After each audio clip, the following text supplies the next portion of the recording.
Hello everyone, good morning. Today now I am going to explain you chapter number 10 respiration in organism. Respiration means जिसमें breathing होता है. Respiration का एक part है breathing. तो हम नॉर्मली ब्रीथिंग को रेस्पिरेशन बोलते हैं. एक्चुअली रेस्पिरेशन होता है सेल के अंदर the process of breakdown of food in the cell which is the release the energy is called cellular respiration. Respiration का मतलब ये होता है कि जो एक प्रोसेस है जिसमें फूड का ब्रेकडाउन होता है और एनर्जी रिलीज होती है. जो हमारी बॉडी जैसे कि हम फूड खाते हैं तो हमको एनर्जी मिलती है, तो एक्चुअली रेस्पिरेशन के थ्रू ही हमको मिलती है. तो यहाँ पे हम रेस्पिरेशन के बारे में पढ़ रहे हैं. तो यहाँ पे चलो फर्स्ट इंट्रोडक्शन में बूझो और पहली दोनों क्या होते हैं, अपने ग्रैंड पेरेंट को लेने के लिए जो टाउन से आ रहे होते हैं उनको लेने के लिए बस स्टॉप पे जाते हैं. तो वो वहाँ पे पहुँचने के लिए दौड़ के जाते हैं ताकि उनको जल्दी से वहाँ पे पहुँच सके. वो तो फास्ट रनिंग करने की वजह से वो जैसे ही वहाँ पहुँचते हैं तो उनकी ग्रैंड मदर उनसे भी वहाँ खड़ी होती है. वो पूछती है कि इतना तेज़ फास्ट ब्रीथिंग क्यों कर रहे हो.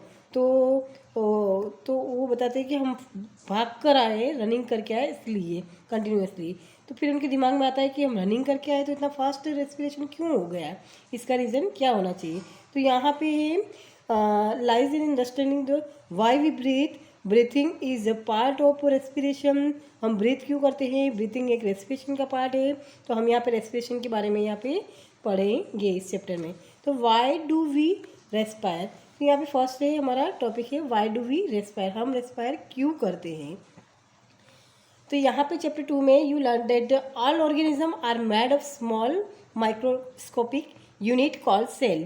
तो यहाँ पे हम सेकेंड चैप्टर में ऑलरेडी पढ़ चुके हैं कि सारे जो माइक्रो ऑर्गेनिज्म है एक छोटी सी यूनिट जो होती है सेल उससे बने होते हैं, जिनको हम सेल्स कहते हैं. छोटी यूनिट मतलब सबसे यूनिट इकाई होती है वो सेल होती है हमारी बॉडी की. A cell is smallest structure and fundamental unit of an organism. Cell हमारा फंडामेंटल और स्ट्रक्चरल यूनिट है. Each cell of an organism performs certain functions such as nutrition, transport, excretion and respiration. यहाँ पे हर एक cell का क्या है, हर एक सेल जो कुछ फंक्शंस परफॉर्म करती है, जो इनके निश्चित फंक्शंस होते हैं. न्यूट्रिशन का, ट्रांसपोर्टेशन का, एक्सक्रेशन का और रिप्रोडक्शन का, जैसे कि एग्जांपल है. To perform these functions the cell need energy. अब इन सब फंक्शंस को परफॉर्म करने के लिए एनर्जी की ज़रूरत होती है. तो वो कहाँ से आती है. Even when we eating, sleeping, reading we require energy. जब हम खाते हैं, सोते हैं, स्लीपिंग करते हैं, पढ़ाई करते हैं, चलते फिरते कुछ भी करते हैं, कोई भी एक्टिविटी इवन इफ, तो हमें इसमें एनर्जी की रिक्वायरमेंट होती है. But where does this energy come from. लेकिन ये एनर्जी आती कहाँ से है. Can you say why your parents insist that you should eat regularly. आपकी क्या आप बता सकते हैं कि आपके पेरेंट्स आपको बार बार क्यों बोलती है कि हमको खाना बराबर प्रॉपर खाना चाहिए. तो the food has stored energy. Food के अंदर एनर्जी होती है which is release during respiration, जो कि रेस्पायरेशन के दौरान रिलीज होती है. Therefore all living organisms respire to get energy from food. इसलिए सारे लिविंग ऑर्गेनिज्म रेस्पायर करते हैं एनर्जी पाने के लिए या एनर्जी रिलीज करने के लिए, ताकि बॉडी के सारे फंक्शंस हो सके. During breathing we breathe in air. Breathing के दौरान हम एयर लेते हैं, एयर से ब्रीथ करते हैं, मतलब बाहर की एयर अंदर के बाहर ऐसे छोड़ते हैं, तो उसको हम इनहेल और एक्सेल बोलते हैं, जो हम ब्रीथिंग के दौरान करते हैं. You know that air contain oxygen. जो एयर हम लेते हैं उसमें ऑक्सीजन होती है. We breathe out air which is rich in carbon dioxide. हम ऑक्सीजन रिच एयर को अंदर लेते हैं और कार्बन जो छोड़ते हैं उसमें कार्बन डाइऑक्साइड ज़्यादा होती है, जो एक्सेल करते हैं जिस एयर को. The air we breathe in is transported to all parts of the body and ultimately to each cell in the cell. हर एक सेल को जो हम ऑक्सीजन लेते हैं बाहर से, वो ब्लड के थ्रू हमारी पूरी बॉडी को ट्रांसपोर्ट होती है.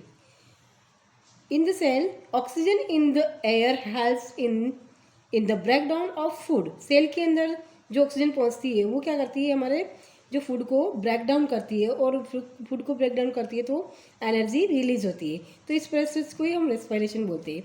The process of break down of food in the cell with the release of energy is called cellular respiration. तो इसको हम सेलुलर रेस्पिरेशन बोलते हैं, जिसमें हमारे फूड का ब्रेक डाउन होता है सेल्स के अंदर और उससे एनर्जी रिलीज होती है. उसको हम सेलुलर रेस्पिरेशन कहते हैं. Cellular respiration take place in cells of all organism. Cellular respiration हर एक सेल में होता है, हर एक ऑर्गेनिज्म के अंदर। अब ये in the cell the food glucose, cells के अंदर फूड की एक्चुअली क्या होता है, ग्लूकोज होता है। Glucose is break down into carbon dioxide and water using oxygen. Glucose break down होता है कार्बन डाइऑक्साइड और ग्लूकोज ब्रेक डाउन होता है तो कार्बन डाइऑक्साइड और वाटर रिलीज होता है, यानी कि हाँ, यूजिंग ऑफ ऑक्सीजन, ऑक्सीजन को यूज़ करके। When break down of glucose occurs with the use of oxygen it is called aerobic respiration. अब यहाँ पे रेस्पिरेशन के टाइप्स दिखाए गए, यहाँ पे 2 टाइप्स हैं। एक है एरोबिक रेस्पिरेशन, दूसरा है अनएरोबिक रेस्पिरेशन। एरोबिक रेस्पिरेशन में एक्चुअली क्या होता है, जब ग्लूकोज का ब्रेकडाउन होता है तो वह क्या होता है, ऑक्सीजन की प्रेजेंस में होता है। मैं यहाँ पे आपको एक पेपर के थ्रू समझा रही हूँ। यहाँ आप देख सकते हो, इसमें रेस्पिरेशन ऑर्गेनिज्म ये डिफाइन है। इसके बाद रेस्पिरेशन 2 टाइप्स है, एरोबिक रेस्पिरेशन और दूसरा है अनएरोबिक रेस्पिरेशन।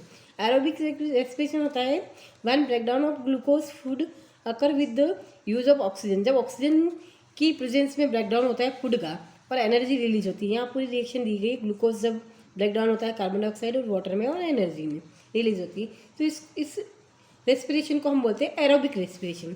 फिर दूसरा है अनएरोबिक रेस्पिरेशन। तो यहाँ पे आप देख सकते हो अनएरोबिक रेस्पिरेशन, यहाँ पे जिसमें क्या होता है, जब फूड का ब्रेकडाउन तो होता है, फूड आल्सो कैन ऑल्सो भी ब्रेकडाउन विदाउट यूजिंग ऑक्सीजन। बिना ऑक्सीजन यूज़ किए अगर फूड का ब्रोकन डाउन होता है तो इसको हम बोलते हैं अनएरोबिक रेस्पिरेशन।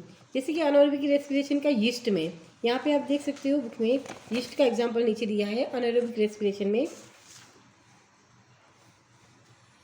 ये रहा यीस्ट। अनएरोबिक रेस्पिरेशन का इसमें क्या होता है, ये एरोबिक का है। ग्लूकोज है जो प्रेजेंस ऑफ ऑक्सीजन में कार्बन डाइऑक्साइड और वाटर और एनर्जी रिलीज हो रही।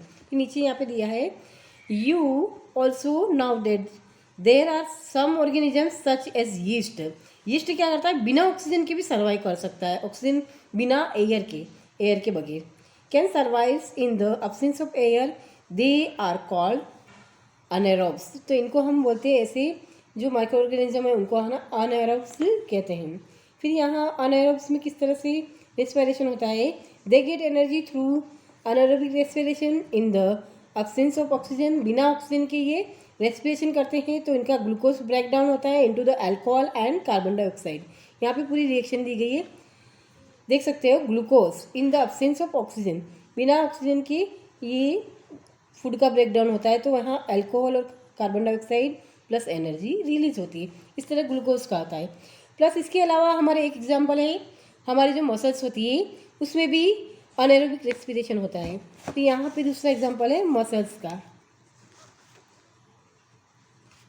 Our muscles can also respire anaerobically. तो हमारी मसल्स भी अनएरोबिकली रेस्पायर करती है, but only for a short time, कुछ समय के लिए ही।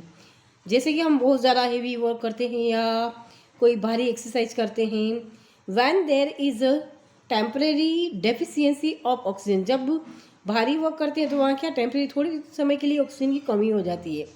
During heavy exercise, fast running, cycling, walking for many hours और heavy weight lifting, the demand for energy is high. ये सारे काम करने के लिए बहुत ज़्यादा एनर्जी की ज़रूरत होती है, लेकिन एक्चुअली हम जो रेस्पिरेशन करते हैं नॉर्मली, उसमें तो जो एनर्जी रिलीज होती है वही होती है, उससे ज़्यादा एनर्जी की ज़रूरत पड़ती है। तो अब ज़्यादा एनर्जी कैसे प्राप्त हो, इसके लिए यहाँ पे अनएरोबिक रेस्पिरेशन होता है। But the supply of oxygen to produce the energy is limited होता है हमारा जो एरोबिक रेस्पिरेशन है। When anaerobic respiration takes place, और तब क्या होता है, अनएरोबिक रेस्पिरेशन वहाँ पे शुरू हो जाता है in the muscle cell to fill the demand of energy. Energy की डिमांड पूरी करने के लिए अनएरोबिक रेस्पिरेशन होता है। तो अनएरोबिक रेस्पिरेशन होता है तो क्या होता है, ग्लूकोज बिना ऑक्सीजन की ऑक्सीजन के एब्सेंस में ही ब्रेकडाउन होता है और यहाँ लैक्टिक एसिड और एनर्जी रिलीज होती है, तो हमको वहाँ एनर्जी फुलफिल होती है। लेकिन have you ever wondered why you get muscles cramps. आप देखते हो कि हेवी एक्सरसाइज करने के बाद आपकी मसल्स बहुत ही क्रैम्प यानी कि दर्द पेन महसूस होता है, मसल्स में क्रैम्प्स आ जाते हैं। तो cramps occur when muscle cells respire anaerobically. जब अनएरोबिकली रेस्पायर करती है तो उस टाइम इसमें क्रैम्प्स आ जाते हैं। क्रैम्प्स क्यों आ जाता है? क्योंकि हमारी मसल्स में लैक्टिक एसिड इकट्ठा हो जाता है वहाँ पे, तो लैक्टिक एसिड इकट्ठा हो जाता है, उसकी वजह से वहाँ पेन्स आ जाता है। The partially breakdown of glucose produces lactic acid. Partially जो ब्रेकडाउन होता है ग्लूकोज का, उससे लैक्टिक एसिड प्रोड्यूस होता है, और यह accumulation of lactic acid causes muscles cramps. इसकी वजह से मसल्स क्रैम्प्स आते हैं। अगर इनको रिलीव करना है तो हम क्या करते हैं, गर्म पानी के बैग वगैरह और मसाज करते हैं, तो उससे हमारी मसल्स में रिलीफ मिलता है। उससे क्या होता है कि हमारा ब्लड सर्कुलेशन होता है, ये वाटर बैग और massage improves circulation of blood. As a result, the supply of oxygen to the muscle cells increase.